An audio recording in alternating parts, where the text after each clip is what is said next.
everybody, welcome to my channel. My name is Mehak Bafna and I'm a second year student at Shriram College of Commerce, University of Delhi. तो आज के video में हम exclusively बात करेंगे class 12 के pre board के practical examination पे, ठीक है, जो कि यूजुअली अलग अलग सब्जेक्ट्स में 20 to 30 मार्क्स के अराउंड होता है, ठीक है।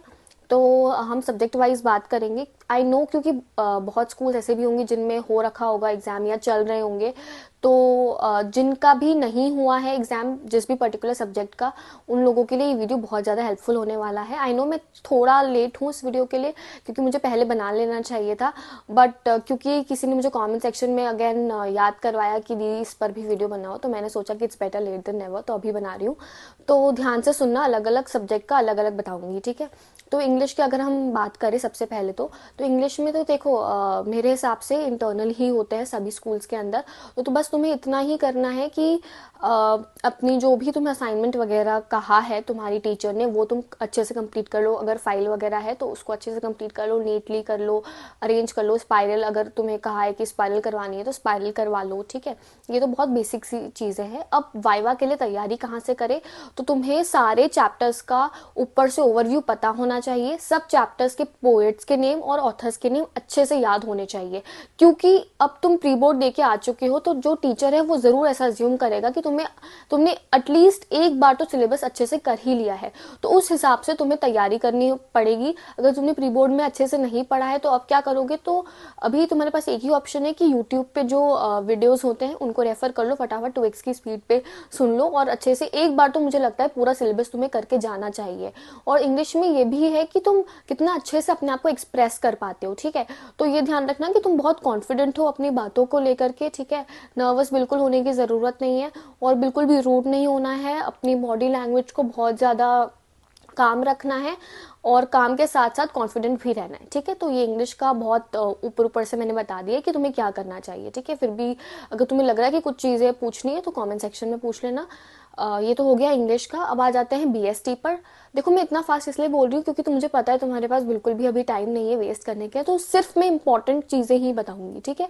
और बाकी सारी चीज़ें तो अगर तुम्हें लगता है कि कुछ मिस आउट हो गया तो कमेंट सेक्शन में पूछ लेना, ठीक है। तो बीएसटी की अगर मैं बात करूँ तो बीएसटी में भी यही है कि फाइल अच्छे से होनी चाहिए, पर डिफरेंस ये है कि बीएसटी के अंदर जो है वो एक्सटर्नल आता है। तो एक्सटर्नल के सामने तुम्हें अपनी इमेज जो है वो बहुत अच्छी बनानी होती है। वो तुम कैसे बनाओगे, बहुत ज़्यादा मतलब होता है ना, बदतमीजी नहीं करनी है एक्सटर्नल के साथ। वो तुमसे बड़े हैं, उनकी रिस्पेक्ट करनी है। तुम्हारी बॉडी लैंग्वेज में एक रिस्पेक्टफुल जेस्चर होना चाहिए, स्माइल करते करते आंसर्स देने हैं, ठीक है। और सबसे इंपॉर्टेंटली प्रोजेक्ट फाइल, जो कि एक बहुत इंपॉर्टेंट क्राइटेरिया होता है जिसपे तुम्हें मार्क्स मिलेंगे, तो वो अच्छे से बनाना। कुछ भी कॉपी पेस्टेड मटेरियल नहीं होना चाहिए। जो टीचर है तुम्हारे जो तुम्हें पढ़ाते थे उनसे साइंड होनी चाहिए वो, ठीक है। तो वो चीज़ों का ध्यान रखना। कॉपी पेस्टेड बिल्कुल भी नहीं होना चाहिए, मतलब copy pasted in the sense कि तुमने किसी और इंसान से एज इट इज़ नहीं करा है। तुम वेबसाइट्स वगैरह से तो ऑब्वियसली ले ही सकते हो, वहीं से तो लोगे, पर ये नहीं होना चाहिए कि दो लोगों की सेम फाइल्स हैं। तो वो जो है सबसे बुरी चीज़ तुम कर सकते हो अपने प्रैक्टिकल को स्पॉइल करने के लिए, क्योंकि वो पहली नज़र में उन्हें पता चल जाएगा और वो तुम्हारा एक बहुत ही नेगेटिव इमेज बन जाएगी एक्सटर्नल के सामने, ठीक है। तो फाइल का ध्यान रखना, नीट होनी चाहिए, अगेन स्पाइरल्ड होनी चाहिए जैसे भी तुम्हें इंस्ट्रक्ट किया गया है। पिक्चर्स वगैरह अगर बोला है तो अच्छे से पिक्चर्स वगैरह लगा देना, कलरफुल पिक्चर्स, थोड़ा अच्छा सा सुंदर सा जो है वो प्रेजेंट करना। स्क्रिबलिंग नहीं करनी है प्रोजेक्ट फाइल के अंदर, इस बात का खास ध्यान रखना है।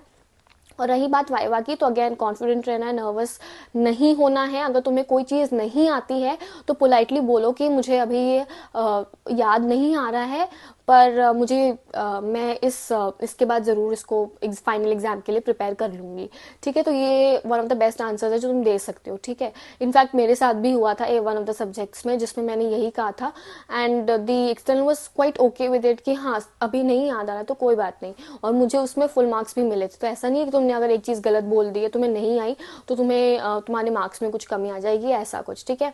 पर देखो सबसे इंपॉर्टेंटली ये रहता है कि तुम सामने वाले को, जो तुम्हारा तुम्हारा वाइवा ले रहा है उसे बहुत रिस्पेक्टफुल फील करवाओ। प्लीज़ किसी भी तरीके की ओवर स्मार्टनेस मत दिखाना, ठीक है। अपनी जो भी तुम्हारा है, जो भी तुम्हारा ऑरा रह चुका है स्कूल के अंदर, वो तुम्हें एक्सटर्नल को नहीं दिखाना है। फॉर एग्जाम्पल तुम बहुत ज़्यादा ऐसे तरीके के चाइल्ड रह चुके हो अपनी स्कूल लाइफ में जो बहुत ज़्यादा नॉटी, बहुत ज़्यादा बदमाशी करी है, बट ठीक है एक्सटर्नल को नहीं पता ना, तो वो चीज़ें जो है वो अब अपने साइड में छोड़ के अपने घर में छोड़ करके आना और बहुत ही ज़्यादा अच्छे बच्चे की तरह उनके सामने बैठो, ठीक है, और बहुत ही पोलाइट वे में उनसे बात करो और अच्छे से चला जाएगा वाइवा, ठीक है। प्रॉब्लम तभी आती है जब तुम उन्हें अपोज करते हो, कुछ कॉन्ट्रोडिक्टरी बोल देते हो, कुछ इंसल्टिंग बोल देते हो, ठीक है। तो इस बात का ध्यान रखना। और मैंने देखा है कि बहुत लोग ऐसा कर देते हैं और इनफैक्ट बहुत लोग ऐसे करने की वजह से अपने काफ़ी ज़्यादा मार्क्स जो है जो उन्हें ईजिली मिल जाते हैं वो उन्हें नहीं मिल पाते, ठीक है। तो ये तो हो गया बीएसटी का। अब बीएसटी के बाद आते हैं अकाउंट्स में। अकाउंट्स का जो है वो बहुत सिंपल सा पेपर वो तुम्हें देंगे सॉल्व करने के लिए। बहुत सिंपल सा होता है, ज़्यादा कुछ उसके लिए तैयारी की ज़रूरत नहीं है, बट हाँ एक एक बार सारा सब कुछ आना चाहिए। वो तुम्हें सिलेबस पहले से ही बता देते हैं कि किस टॉपिक में से जो तुम्हारा पेपर बनेगा वो आएगा, ठीक है। तो वो टॉपिक्स अच्छे से प्रिपेयर कर लो। उन टॉपिक्स में से तो क्वेश्चंस बहुत इजी ही आते हैं, बहुत ज़्यादा डिफिकल्ट तो वो नहीं देंगे, ठीक है। और अगर दे भी दिया तो कुछ नहीं, नॉर्मलाइज हो जाएगा और सारी चीज़ें मैनेज हो जाती है, ऐसे कोई टेंशन की बात नहीं है, ठीक है। और अगर मैं बात करूँ कि अगर तुम्हें कुछ चीज़ नहीं आ रही है तो ब्लैंक तो बिल्कुल नहीं छोड़ना, एज इट इज़ क्वेश्चन छाप दो या फिर जो भी तुम्हें याद आ रहा है, जैसे भी फॉर्मेट वगैरह जो कुछ भी याद आ रहा है ना वो लिख दो, पर ब्लैंक तो बिल्कुल भी मत छोड़ना वो शीट, ठीक है। तो ये एक चीज़ है। वाइवा अगेन बहुत ईजी सा होता है, अगेन तुम्हारी प्रैक्टिकल फाइल से ही होता है, तो वो बहुत सिंपल सा रहेगा, ठीक है। बट तुम्हें ये पता होना चाहिए कि तुमने फिगर्स लिखे हैं, जो भी तुमने फॉर्मेट जिस तरीके से बनाया है उसके पीछे का लॉजिक क्या है, ऐसा क्यों बनता है इस टाइप का फॉर्मेट, ठीक है। बहुत बेसिक बेसिक चीज़ें तुम्हें पता होनी चाहिए प्रैक्टिकल फाइल की, ठीक है। अगेन कॉपीड बिल्कुल भी नहीं होनी चाहिए, दो लोगों की सेम फाइल्स नहीं होनी चाहिए बिल्कुल भी, ठीक है। इस बात का ध्यान रखना। और तुम्हारी प्रैक्टिकल फाइल में तुम्हें हर चीज़ तुमने लिखी है तुम्हें पता होना चाहिए कि तुमने क्यों लिखी है, बस ये इतनी सी बात है, ठीक है। और ये हो गया हमारा अकाउंट्स। अकाउंट्स में भी ज़्यादा प्रॉब्लम नहीं आएगी। अगर कुछ वाइवा में क्वेश्चंस वगैरह नहीं आते तो अगेन वही टेक्निक यूज़ करनी कि अभी मुझे याद नहीं आ रहा है, और ऐसे करके बहुत ही शांति से उस कॉन्वर्जेशन को अच्छे से एंड करना है, ठीक है। तो ये तो हो गई अकाउंट्स की। अब हमारे पास बचा है आईपी, इंफॉर्मेटिक्स प्रैक्टिसेस, जो मेरा एक सब्जेक्ट था। मतलब मेरे पास मैथ्स नहीं था, आईपी था। तो आईपी में अगेन हमें बनानी होती है प्रोजेक्ट फाइल और प्रैक्टिकल फाइल। ग्रुप एक जो प्रोजेक्ट फाइल होता है वो ग्रुप प्रोजेक्ट होता है और प्रैक्टिकल फाइल सबको जो है वो इंडिविजुअल बनानी होती है। तो प्रोजेक्ट फाइल भी अच्छे से पता होनी चाहिए, प्रैक्टिकल फाइल भी अच्छे से पता होनी चाहिए। इनफैक्ट आईपी में तो तुम्हें कोडिंग करनी पड़ती है वहाँ पे, तो प्रैक्टिकल ऐसा नहीं है कि तुम थोड़ी बहुत कंप्यूटर पे प्रैक्टिस होनी ही चाहिए, तो वो बहुत ज़्यादा हेल्प करेगी। और वाइवा तुम्हारा जो है प्रोजेक्ट फाइल पे से हो सकता है, प्रैक्टिकल फाइल पे हो सकता है, तुमसे वो कोड लिखवा सकते हैं। इनफैक्ट मेरा खुद का वाइवा 1 घंटा चला था, तो मुझे तो पता है कि मतलब उन्होंने मुझसे एवरी टाइप ऑफ क्वेश्चन जो है वो पूछ लिया था। मुझे कुछ क्वेश्चंस आए थे और कुछ क्वेश्चंस नहीं आए थे। इनफैक्ट मुझसे उन्होंने ये भी पूछ लिया था कि इस केबल का नाम बताओ। मतलब बहुत छोटी छोटी चीज़ें थी जो उन्होंने मुझसे पूछ ली, क्योंकि मेरा फर्स्ट भी था वाइवा, तो इस वजह से ये प्रॉब्लम्स आ जाती है। बट कोई बात नहीं, जैसे भी हो, जो भी सिचुएशन आए उसे फेस करना है। और मतलब भरोसा रखो अपने टीचर्स पे कि वो तुम्हारा सब कुछ अच्छा ही करेंगे अगर तुमने पूरे साल ढंग से पढ़ाई करी है तो, ठीक है। तो ये तो हो गया हमारा आईपी हो गया, अकाउंट्स हो गया, बीएसटी हो गया, इंग्लिश हो गया। अब आ जाता है इकोनॉमिक्स पे। इकोनॉमिक्स की अगर मैं बात करूं तो अगेन तुम्हारी जो फाइल है वो अच्छे से होनी चाहिए, साइंड होनी चाहिए, वाइटनर का कम से कम यूज़ होना चाहिए, स्क्रिबलिंग नहीं होनी चाहिए, तुम्हें सारे टॉपिक्स पता होने चाहिए।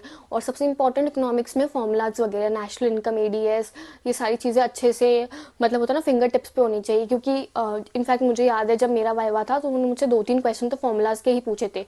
जो मेरे इनिशियल 10 मिनट्स थे वाइवा के, उन्होंने सिर्फ मुझसे फॉर्मूलाज पूछे हैं और ये सारी चीज़ें पूछे कि ये आइटम क्यों नहीं इंक्लूड करते, ये आइटम क्यों नहीं इंक्लूड करते।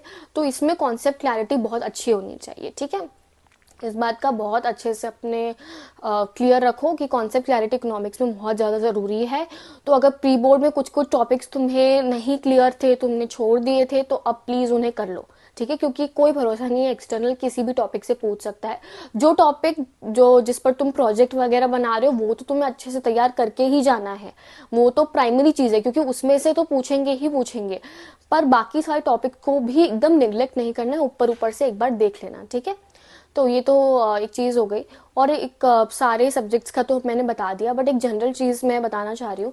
देखो, मेरे भी स्कूल में ऐसा होता था और बहुत सारे स्कूल्स में ऐसा होता होगा कि कभी कभी कुछ एक्सटर्नल्स ऐसे आ जाते हैं जो बहुत ज़्यादा स्ट्रिक्ट होते हैं, बहुत ज़्यादा पर्टिकुलर होते हैं अपनी चीज़ों पे। तो बहुत सारे एक्सटर्नल्स को मैंने देखा है कि वो प्रैक्टिकल फाइल, प्रोजेक्ट फाइल, ये सब चीज़ें होता है ना, फेंक देते हैं, गुस्सा करते हैं बच्चे पे। तो उन सारी सिचुएशंस में काम रहना है, गुस्सा बिल्कुल भी नहीं करना है।